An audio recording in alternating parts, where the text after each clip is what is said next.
Today we will do a quick interview for a group project for my elective Psychology of Peace, and I want to ask you a few questions from a Vietnamese perspective. Firstly, I want to ask you who you are, where you grew up, and if the Vietnamese War was present at all during your time of growing up.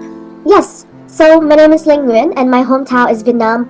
I'm born and raised in the capital of Vietnam, which is Hanoi. And well, yes, a part of my city did get destroyed during the Vietnam War.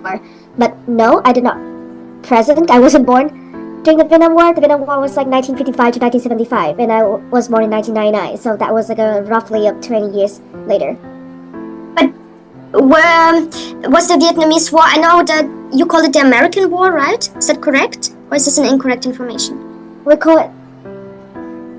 I think it's definitely a controversial term to be say. Because I attending American education ever since I was a kid, and it's always framed my country war as in the Vietnam War. But for us, in the Vietnamese literatures, it's always framed as the war goes against American. It's American war, so it's always the two sides of the matter.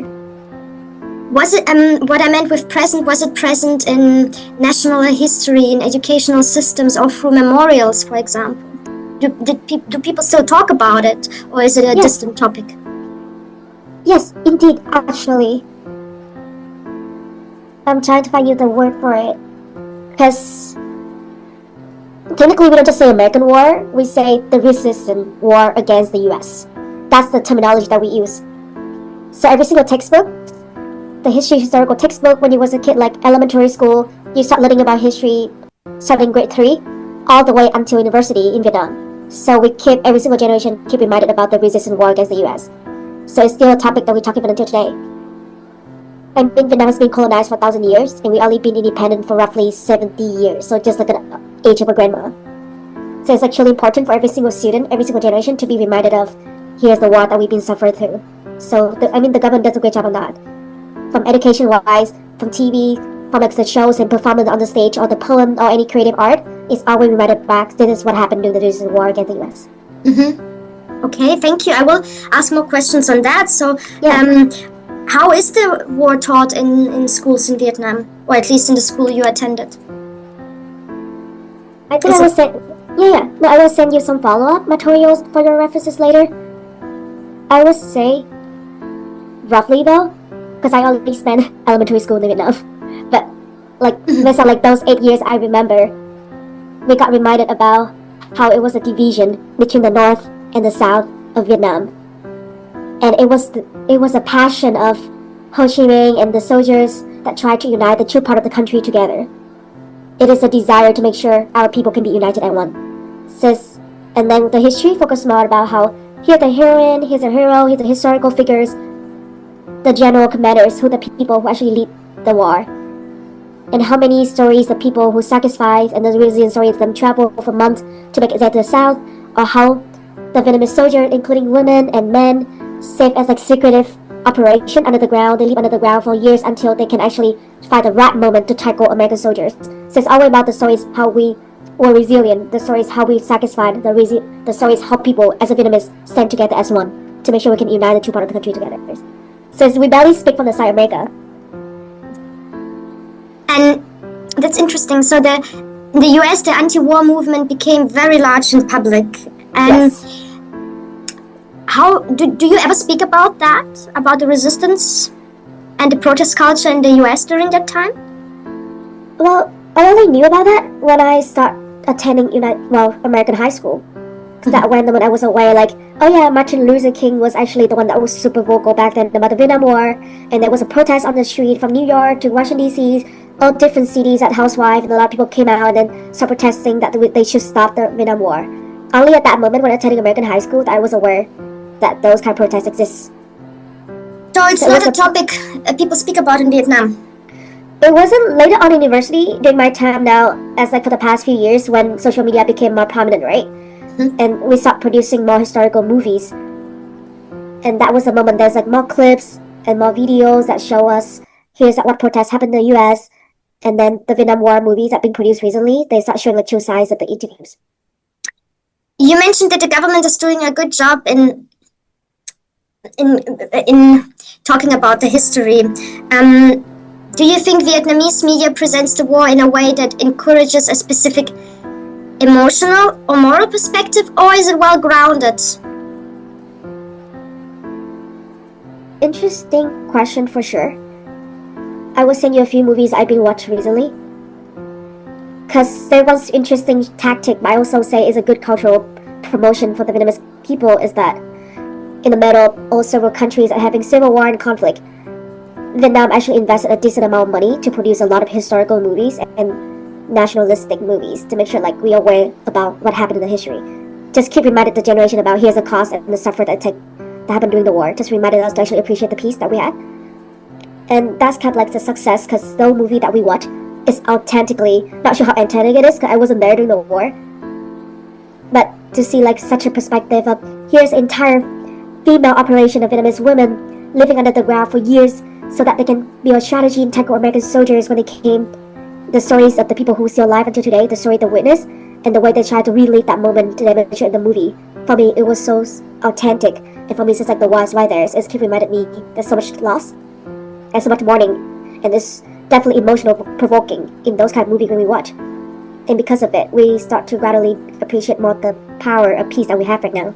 Mm-hmm. And that was a beautiful part because it's actually being covered everyone in the news in Vietnam. Children are encouraged to bring their grandchildren. Children are encouraged if they know any veteran to go to the movie with them, so that they can really watch the movie together. And then we also have like a parade. It's actually the biggest parade for the past 10 years in Vietnam, and the parade just happened last September. And during this parade, everyone from across the country gonna travel to the city, and all the veterans gonna get fly in. So the entire across 3 different generations gonna be there together in one parade, so they can celebrate the victory of Vietnam War and celebrate the veteran who sacrificed for it. Wow, thank you so much. I really enjoyed this information. Please send me the follow-up documents. I would like to learn more about it. Let's switch a little bit the topic. How are public protests viewed in Vietnam today? Are they encouraged? Are they allowed? Are they happening? Well, that is interesting to say because the thing is, I do notice like the sentiment the past few years, every time there's like historical movie come out, there's a huge support and participation from the youth.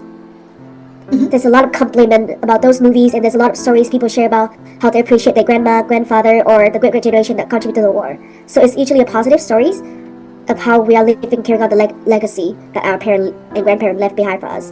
And therefore, there's not, I would say, barely a word that mentioned protests. Even though we are definitely liberalized, most of the generation, at least from my generation, we all study abroad, or we've all been exposed to social media across different countries. So we do aware about what protest is, but we spend majority of the time talking about different country politics and what happened in those country protests. But in Vietnam, we don't really talk about protests here. Because it's not because we banned or forbidden, it's just that we don't feel the need to. Interesting. So when I lived in Thailand, I watched protests in Bangkok, and they are heavily restricted and people are being imprisoned for protesting. So you don't have this culture of mass protest in Vietnam, huh? Interesting. Yeah, there wasn't a culture of mass protest.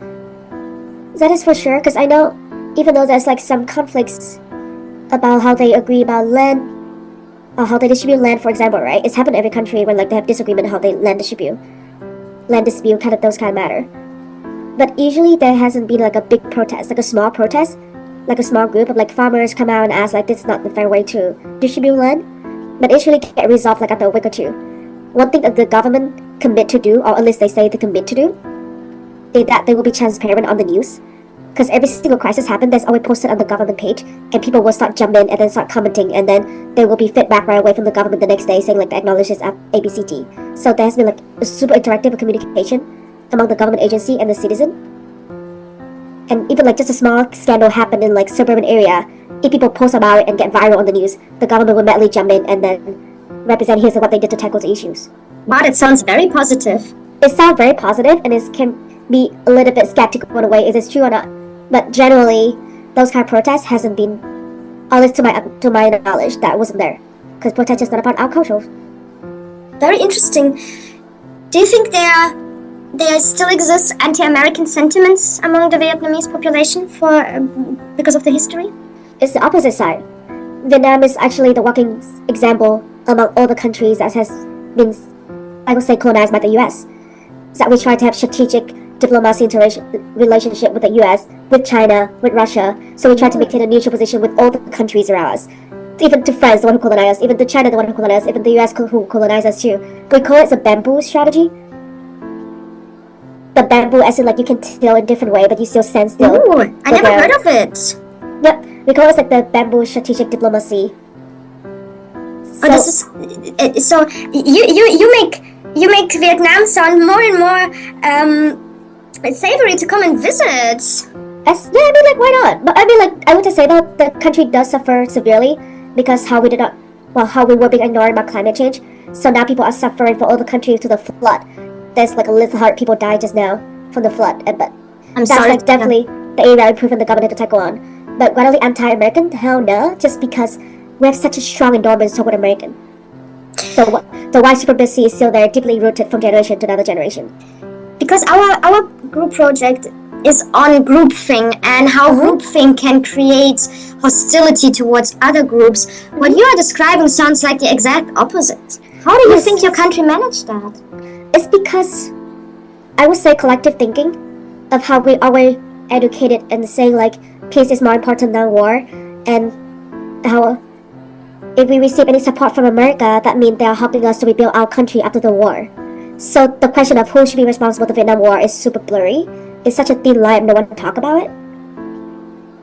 But it's more instead how like the US is helping us recovering from the war.